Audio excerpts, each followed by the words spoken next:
Hello, hello, hello, and welcome to 20 Years with the Narcissist. I would like to start off with words of affirmations.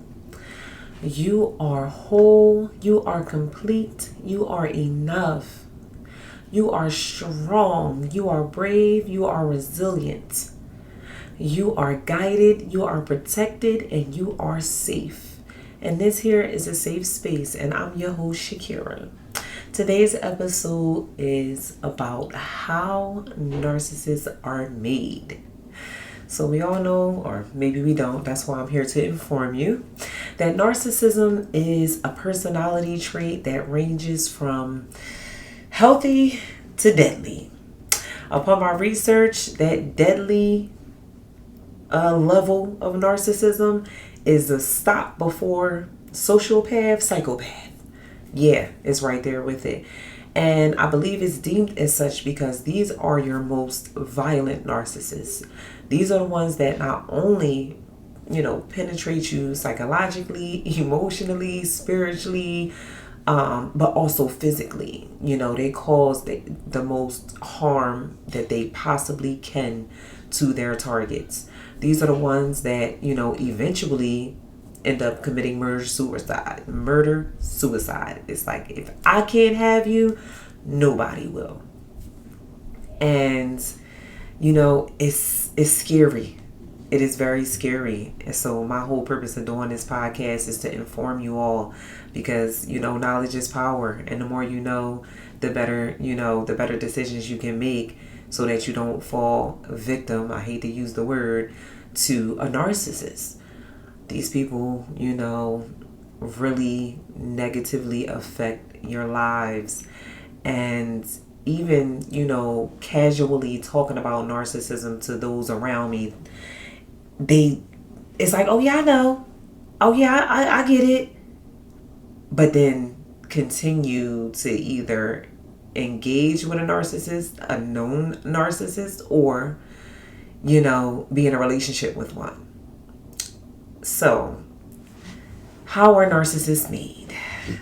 They are typically firstborns or only children, or at least those two are more likely to score higher in the measurement of, narcissism, because they measure it.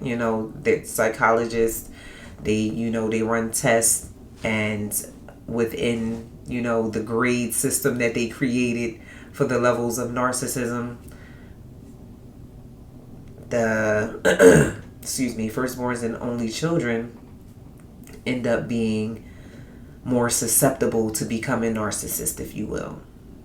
So, my narc was a middle child. So that's also a syndrome. Middle child syndrome, unfortunately, it's like, okay, the firstborn, I believe they are susceptible to becoming narcissists because they are, I call them the test babies. I'm a firstborn, by the way. And I feel like, we kind of grow up with the parent, especially depending on the age that they had us at. They've never been a parent before. You're literally their firstborn. So they have to learn, the right and wrong, the good and bad, maybe I shouldn't do that. Maybe I shouldn't say that around them. Maybe I shouldn't drag them to this party just because I want to go party. You got to kind of, you go through the mud with the parent as the firstborn. The middle child, though, because then there's the baby, the one whose mommy's everything. You're just going to get everything. Most of the time, the baby is spoiled rotten, right? They get whatever they want. All the things that you used to get your head taken off for, the baby gets away without a, scrape or a scratch. You're like, hold up, wait, what? Where's my mom? Like, what did you do with my parents? Whoever the parent is, my guardian, whoever the caretaker is. Like, why do they get to do X, Y, Z and I couldn't at all? So, yeah. But that middle child, almost gets neglected. The middle child is like, I know you're there because I carried you and I gave birth to you and I love you dearly. Let's be clear, I love you dearly. But I kind of overlook you, or, you kind of get the crappy end of the stick. And it's so unfortunate, but it definitely ends up working out like that. So, my narc being the middle child, and unfortunately, looking more like his father than his other two siblings, he got it the worst. He got it the worst. He had the most of the responsibility because he was the oldest male. So, he had a lot of responsibility on his back. And his parent, or, his folks, they had to work and they were out of the home, and not having that level of maybe guardianship. He was able to kind of do more things without reprimand than the average kid. So he did have a babysitter. A babysitter was in play. And unfortunately, my narc lost his virginity at a very young age to the babysitter. So, of course, this is what we call statutory rape.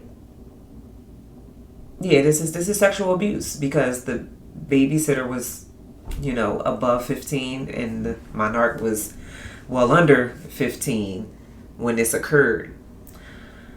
I'm telling this part of the narc story because, and this is me as an observer, because this was the information provided to me, and I can now, use this information to have a better understanding of how my narc was formed. Because even once we started having sex, my narc felt like if I didn't weigh a certain amount, or if I didn't, more specifically, full transparency, if my butt wasn't a certain size, yes, my butt, my behind, my derriere, if it was not a certain size, he claimed that he could not even have a good orgasm, if you will. It was like not satisfactory. Yes, he ejaculated. Yes, he sure did. Every single time. But even within that ejaculation, it wasn't as satisfactory because his first time was with somebody who was well endowed. She had a big derriere. So now, as a young, impressionable child, this event has created a core belief that you have to look and feel a certain way in order for me to get full satisfaction sexually from you. Of course, while dating the narc, I could not comprehend this to save my life. I was just like, what? First of all, what does the behind have to do with the vagina? Because as long as that's grade A1 and you're ejaculating, you're getting off, it feels good enough to make how are you not satisfied? That is something mental within your mind that you created, that you believe, and unfortunately it catered to his infidelity, because my weight would fluctuate and I would get pregnant with our children and I would blow up, and and then I would have the children and I would lose more weight than I had when I started, because now I'm breastfeeding and they're literally sucking me dry. So and then I have a fast metabolism. I'm naturally small. I'm only 5'2" off the ground. My average weight is anywhere from about maybe 135 to 150. And, that was just not satisfactory for him. I remember him asking, like, or not asking, but saying, you like, dang, why you can't look like so-and-so? Like, how come your body not like so-and-so's? And he would be naming someone that was, thicker than a Snicker, if you will. She had the CD cup and the hips and the thighs and, of course, the booty to go along with. And he just really wanted me to look like that so bad. But when my weight would fluctuate, And of course, during my pregnancies, by the end of them, I would be too big, and now he can't like handle me the way that he want. So he would cheat every time. It almost, this core belief that was created when he lost his virginity was so strong that it gave him permission to go ahead and sleep with somebody else. He convinced himself that it was okay. Like, nah, you're not looking how I need you to look, and I'm not really satisfied, so I'm gonna slide over here real quick.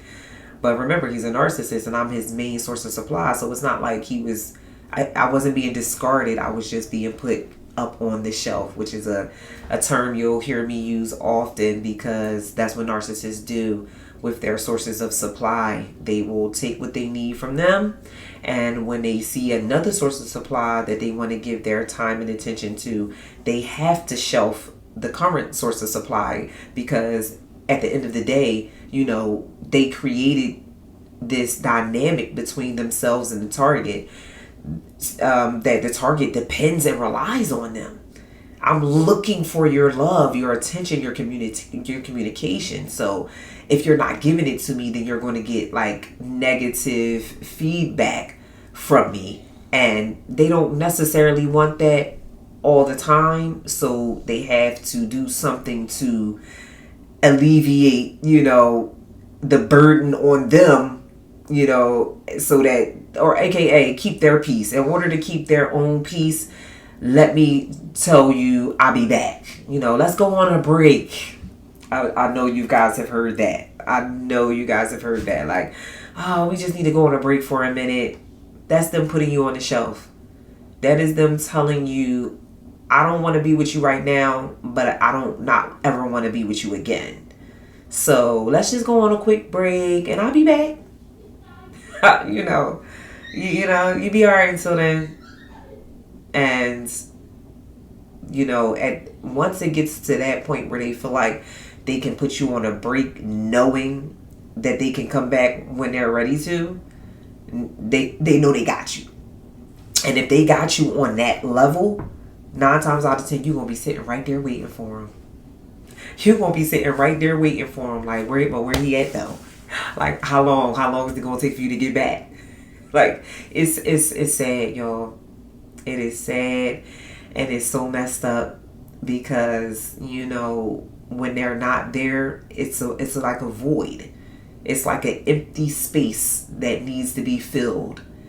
And when you know that they still got you, and you know that you're not going anywhere either, you wallow in this sorrow and this self-pity, and trying to figure out, like, well, what did I do wrong? Why, aren't I good enough? Why can't he just see how much I love him and love me the same way in return? Because I would never go on a break with him. I would never put him on the shelf. I would never do him like he's doing me, cheating on me, bringing me back, disease and all kinds of things. I would never hurt you like this. Why do you do it to me?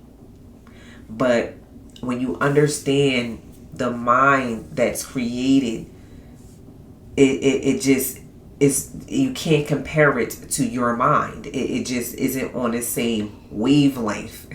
You don't think alike. You can't comprehend where they're coming from, because you're not coming from that unhealthy place. So I was saying that the middle child syndrome is a syndrome. So even though the firstborns and the only children score higher on the measures of narcissism, that middle child syndrome can be another major factor, and you becoming a narcissist, because you're so neglected, you're so ignored. 9 times out of 10, your love is conditional. It's based on a condition. As long as you act this way, do this like I say, then I'll show you love. My narc did not get told I love you by his folks, by his caretakers. They did not say, I love you, good night, sweetie, have a good night, I love you. He didn't receive that. So because he did not receive that, he does not know how to then give that. But because all beings need love, you know, created on a level for yourself. You tell yourself like, okay, I need this love. I'm not getting this love. So you create this wall, this barrier that says, I don't have to love anyone. I don't have to care about loving anyone because nobody loved me or cared about loving me the way I'm supposed to be loved. Whether they consciously think like this or not, that is what's happened. Every being that is created, we need, want, yearn for love. That is what this whole thing is about, called life. We are the epitome of love. So when we get in these relationships, that's what we want. We want to be loved. So even as a child coming up, being raised, you know, you're looking for that love and you're not receiving it. And instead you're getting abuse. You know, you getting a shoe thrown at you because you didn't lock the door at night like you were supposed to. You know, you're getting, you know, beat upside the head because you didn't listen to something, you know, that your caretaker told you to do or not to do. You know, that physical abuse that is inflicted upon you makes you create a wall and, you know, this cold exterior of, I don't know how to give love. I don't even think I really know what love is. So I'm just going to take what I need or want from an individual. And once I don't need or want you anymore, I'm going to discard you like trash. Because I wasn't taught love. I wasn't given love on a level that was healthy enough for me to be able to give to you. And of course, I didn't know that. And for me, I was in love. You know, I loved my narc with every cell in my body. I loved him. And Dr. Ramani, she is a licensed psychologist. She's amazing. She is where I've gotten the bulk of my narcissistic research from. And she created this 4 pillars of Islam, where it's lack of empathy, grandiosity, so entitlement, you know, a need for validation, you know, looking outwards, like, look at me. I did good, right?